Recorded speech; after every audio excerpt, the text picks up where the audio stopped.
DLF ने गुड़गांव को बनाया है या गुड़गांव ने डीएलएफ को, ये तो हम भी नहीं जानते।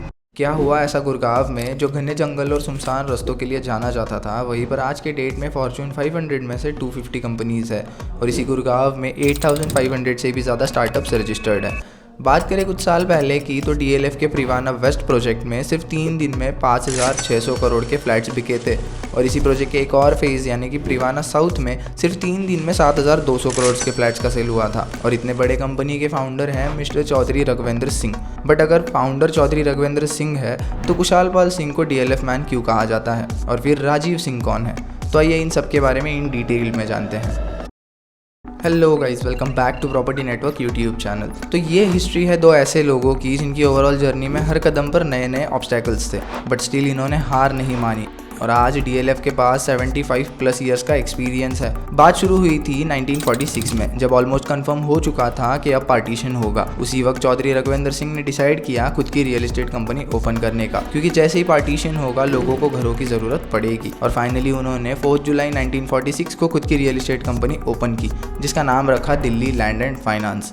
डीएलएफ ने शुरुआती दौर में काफ़ी रफ्तार से कंस्ट्रक्शंस किए। डीएलएफ सब्सिक्वेंटली डेवलप्ड 21 कॉलोनीज इन दिल्ली, जिसकी शुरुआत हुई थी कृष्णा नगर प्रोजेक्ट से, जो ईस्ट दिल्ली में बनाया गया था और ये प्रोजेक्ट कंप्लीट हुआ था 1949 में। और डीएलएफ के इन 21 कॉलोनीज में से कुछ फेमस प्रोजेक्ट्स के नाम है South Extension, Greater Kailash, Hauz Khas, Rajouri Garden, Model Town and so on. DLF की जर्नी काफ़ी अच्छी चल ही रही थी, लेकिन गवर्नमेंट के एक फैसले ने डीएलएफ के लिए खतरों की घंटी बजा दी थी। 1957 में गवर्नमेंट ने नया अथॉरिटी बनाया जो दिल्ली की लैंड्स डेवलप करेंगे और इस अथॉरिटी का नाम था डीडीए, दिल्ली डेवलपमेंट अथॉरिटी। और इस अथॉरिटी की वजह से प्राइवेट डेवलपर्स को कोई भी लैंड डेवलपमेंट के लिए नहीं मिल सकती थी। उसके बाद चौधरी रघुवेंद्र सिंह ने डिसाइड किया अपने बिजनेस से थोड़ा डाइवर्ट होकर मैन्युफैक्चरिंग फील्ड में कुछ ट्राई करते हैं। तो उन्होंने अमेरिकन कंपनी के साथ टाई अप करके American universal electric private limited company बनाई, जो इलेक्ट्रिक मोटर्स बनाते थे और इसकी फैक्ट्री हरियाणा के फरीदाबाद में बनाई गई। ये बिजनेस काफी अच्छी तरह से चल रहा था, मगर डीएलएफ का मुख्य काम था लैंड डेवलप करना और वो इमीडिएटली आउट ऑफ बिजनेस हो गया।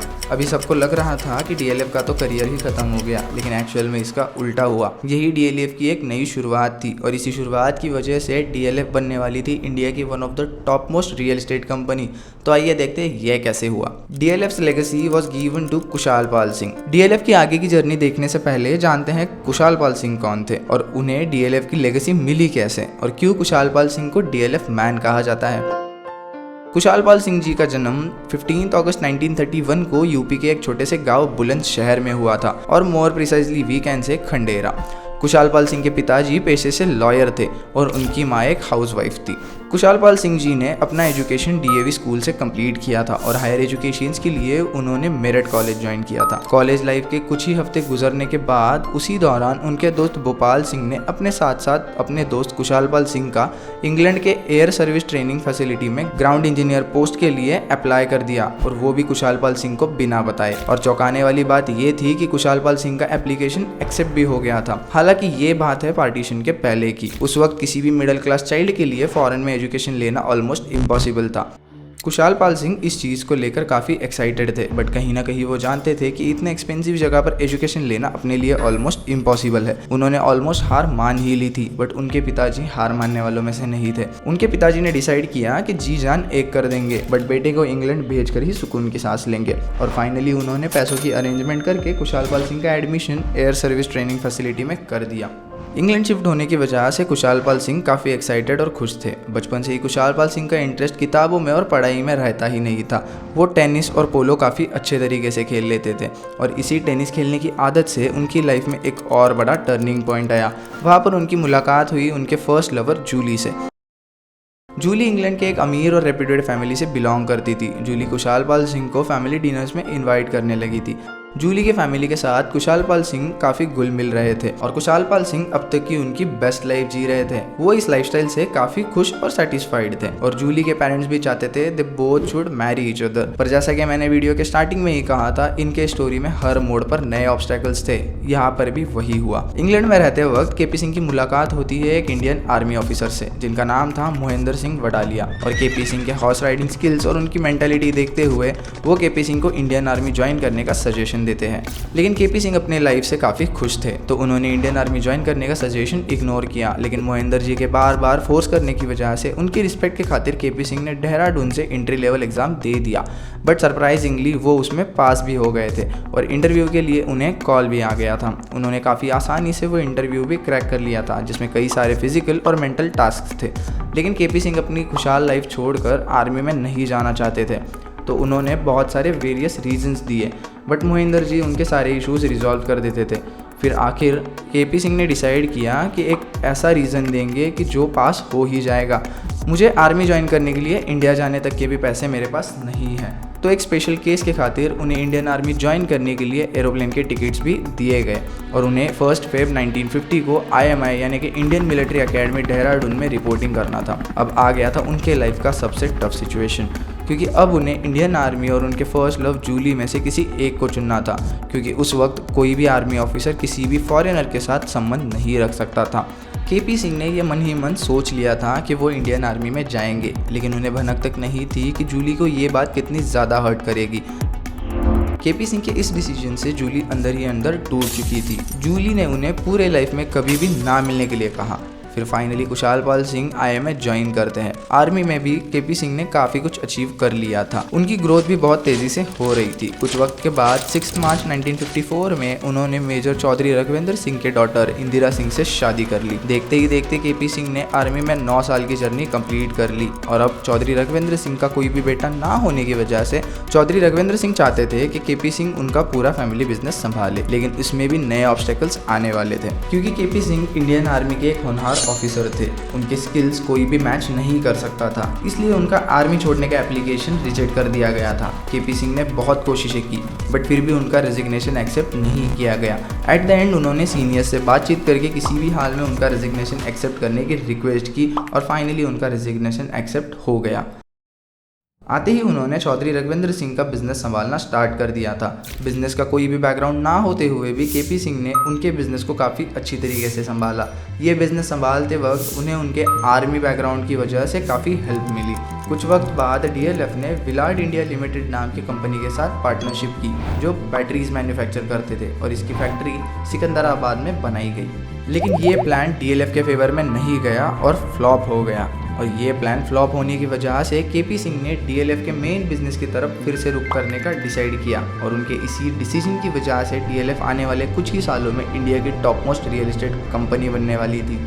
दिल्ली डेवलपमेंट अथॉरिटी की वजह से अब DLF के पास दिल्ली में कोई भी नई डेवलपमेंट करने का ऑप्शन नहीं था, तो केपी सिंह ने डिसाइड किया कि ना गुड़गांव को डेवलप किया जाए, क्योंकि उस वक्त गुड़गांव में कोई भी मॉल्स, बड़े टावर्स या बड़े बड़े ऑफिसेस नहीं थे। उस वक्त किसी भी डेवलपर के लिए सबसे मुश्किल काम था फार्मर्स से उनकी लैंड लेना, बट केपी सिंह ने वही काम काफ़ी आसानी से किया, क्योंकि केपी सिंह ने जितने भी फार्मर्स थे उनसे पर्सनल बॉन्डिंग बना ली थी। उन्हें पता था कि ये फार्मर्स ऐसे ही किसी को अपनी ज़मीन नहीं देंगे, तो पहले केपी सिंह ने उन फार्मर्स की सारी ज़रूरतें पूरी की। जैसे किसी के बेटे का एडमिशन कराना हो तो उसमें हेल्प की, किसी के बेटी की शादी करानी हो तो उसमें हेल्प की, अगर किसी फार्मर का फैमिली फंक्शन हो तो उसमें भी वो प्रेजेंट रहते थे। ऐसे करते करते उन्होंने सारे फार्मर्स को अपनी साइड कर लिया था और उन्हें कन्विंस कर लिया था कि डेवलपमेंट के लिए वो उन्हें उनकी लैंड दे और उसके बदले केपी सिंह उन्हें एक अच्छा दाम दे। फार्मर्स से लैंड तो केपी सिंह ने ले ली थी, बट बाकी बहुत सारे इश्यूज़ की वजह से गुड़गांव की डेवलपमेंट में डिले हो रहा था। केपी सिंह के पास अब फंडिंग भी कम पड़ रही थी और उसी वक्त मेन किरदार निभाया चौधरी रघुवेंद्र सिंह जी ने। उन्होंने उन फार्मर्स से बात करके उनकी लैंड के बदले जो पैसे उन्हें दिए गए थे वही पैसे उनसे उधार के तौर पर लिए और हर महीने की 6 तारीख को गाँव में एक जीप आती थी और जिन जिन लोगों ने उधार के तौर पर पैसे दिए हैं उन्हें एनवलप में उनके पैसे रिटर्न किए जाते थे, जिसकी वजह से DLF के प्रति लोगों का भरोसा और भी ज़्यादा बढ़ता चला गया।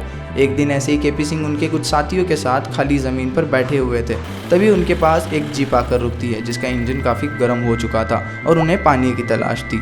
तभी उस गाड़ी में बैठे हुए एक इंसान ने पूछा कि इस सुनसान जगह पर बैठकर आप लोग क्या सोच रहे हो। केपी सिंह ने बताया कि उस लैंड को लेकर उनका क्या विजन है और कैसे वो गुड़गांव का रुख बदलना चाहते हैं। ये सुनकर गाड़ी में बैठे हुए वो शख्स काफ़ी खुश हो गए और वो शख्स कोई और नहीं थे, वो थे मिस्टर राजीव गांधी। कुछ महीनों बाद DLF ने गुड़गांव में डेवलपमेंट करने का लाइसेंस ले लिया और कंस्ट्रक्शन स्टार्ट कर दिए। उस वक्त केपी सिंह के एक सबसे खास मित्र हुआ करते थे जिनका नाम था बंसीलाल। लेकिन केपी सिंह के लाइफ में ऑब्स्टेकल्स की भी कोई कमी नहीं थी। केपी सिंह ने एक पार्टी ऑर्गेनाइज की थी, उसमें थोड़ी सी अनबन की वजह से बंसीलाल केपी सिंह पर काफी ज्यादा गुस्सा हो गए और उस वक्त बंसीलाल जी ने डिसाइड किया था कि वो डीएलएफ और केपी सिंह को बर्बाद करके ही मानेंगे। टिल 1983 डीएलएफ ने 556 एकर्स लैंड को डेवलप करने का लाइसेंस प्राप्त कर लिया था, लेकिन बंसीलाल ये नहीं चाहते थे कि डीएलएफ ये लैंड डेवलप करे। तो 5 नवंबर 1986 को बंसीलाल ने डीएलएफ के सारे लाइसेंस रद्द कर दिए और बंसीलाल ने ये न्यूज़ भी फैला दी कि डीएलएफ के सारे लाइसेंस रद्द कर दिए गए हैं और कोई भी डीएलएफ को पेमेंट ना करे। उस वक्त काफ़ी सारे इन्वेस्टर्स ने डीएलएफ से रिफंड मांग लिया था, लेकिन उसी वक्त केपी सिंह ने काफ़ी अच्छा दिमाग लगाया और उन्होंने अपने स्टाफ को साफ साफ कह दिया कि अगर कोई भी रिटर्न्स मांगे तो उन्हें उनका पैसा रिफंड कर दिया जाए, जिसकी वजह से लोगों का डीएलएफ के ऊपर भरोसा और भी ज़्यादा बढ़ गया और इंदिरा गांधी जी के डेथ के बाद राजीव गांधी बने इंडिया के नए प्राइम मिनिस्टर। उस वक्त राजीव गांधी जनता दरबार रखते थे जहाँ पर लोग अपने प्रॉब्लम सॉल्व करने के लिए सुबह से लाइन में खड़े हो जाते थे। एक दिन उसी लाइन में उन्हें केपी सिंह भी मिले। तभी केपी सिंह ने बंसीलाल के साथ जो कुछ भी हुआ है वो सब कुछ बता दिया और लाइसेंस रिन्यू करने के लिए हेल्प भी मांगी। बंसीलाल और केपी सिंह का ये क्लैश कई साल चलता रहा। इस बीच फिर से बंसीलाल के पास पावर्स आई और उन्होंने फिर से केपी सिंह और डीएलएफ को डिस्ट्रॉय करने में जी जान लगा दी थी, लेकिन केपी सिंह अपने विजन से क्लियर थे, उन्होंने भी हार नहीं मानी। कुछ साल बाद बंसीलाल के हाथों से उनकी पावर्स चली गई थी। फिर ये क्लैश सॉर्ट होने के लिए केपी सिंह बंसीलाल से मिलने जाते थे, बट बंसीलाल उनसे बहुत गुस्सा थे, वो उनसे मिलना भी नहीं चाहते थे। आखिर में ये इशू तब सॉल्व हुआ जब बंसीलाल अपने ज़िंदगी के सबसे मुश्किल वक्त में थे। बंसीलाल ने एक हेलीकॉप्टर क्रैश में अपने बेटे को गंवा दिया। उस वक्त केपी सिंह बंसीलाल जी से मिलने जाया करते थे, बट बंसीलाल अंदर से बिल्कुल ही टूट चुके थे। एक दिन ऐसे ही बात करते करते बंसीलाल जी ने केपी सिंह से माफी मांगी कि उन्होंने डीएलएफ और केपी सिंह के साथ काफी बुरा बर्ताव किया है, जिसकी वजह से डीएलएफ का करियर और रेपुटेशन पर काफी सवाल उठे थे। बंसीलाल के बाद ओम प्रकाश चौटाला बने हरियाणा के नए सीएम। उन्होंने NH8 जो हाईवे बंसीलाल ने बनाने से पहले ही बंद कर दिया था, उसका काम फिर से स्टार्ट कर दिया। बंसीलाल ने आखिर इस हाईवे का काम क्यों रोका था? इस हाईवे की वजह से दिल्ली, फरीदाबाद और जयपुर से आने वाला ट्रैफिक कम किया जा सके और इस हाईवे की वजह से गुड़गांव की कनेक्टिविटी भी इंक्रीज होने वाली थी और कनेक्टिविटी बढ़ेगी तो प्रॉपर्टी के रेट्स भी बढ़ेंगे। ये सोचकर केपी सिंह ने डेवलपमेंट्स की स्पीड भी बढ़ा दी। इस हाईवे से डीएलएफ को प्रॉफिट होगा, ये सुनकर बंसीलाल जी ने इस रोड का काम ही रोक दिया था। इस रोड का काम फिर से स्टार्ट होते ही डीएलएफ और गुड़गांव दोनों तेजी से ऊपर जाने लगे थे। डीएलएफ गुड़गांव में डेवलपमेंट करता चला गया। देखते ही देखते डीएलएफ ने गुड़गांव का नक्शा ही बदल दिया।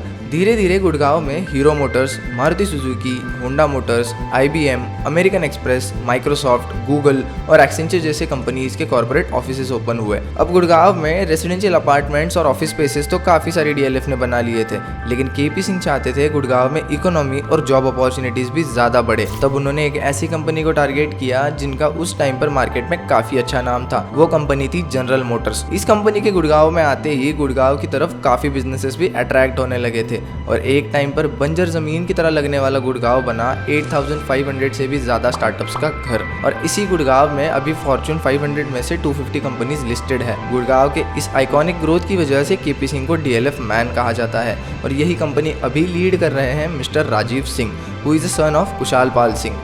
तो ये थी डीएलएफ ग्रुप की ओवरऑल इन्फॉर्मेशन। वीडियो आपको कैसा लगा ये हमें कमेंट सेक्शन में ज़रूर बताइए। वीडियो अगर आपको पसंद आया हो तो वीडियो को लाइक ज़रूर कीजिए और चैनल को सब्सक्राइब करना ना भूलें। चलिए मिलते हैं ऐसे ही एक और शानदार वीडियो के साथ।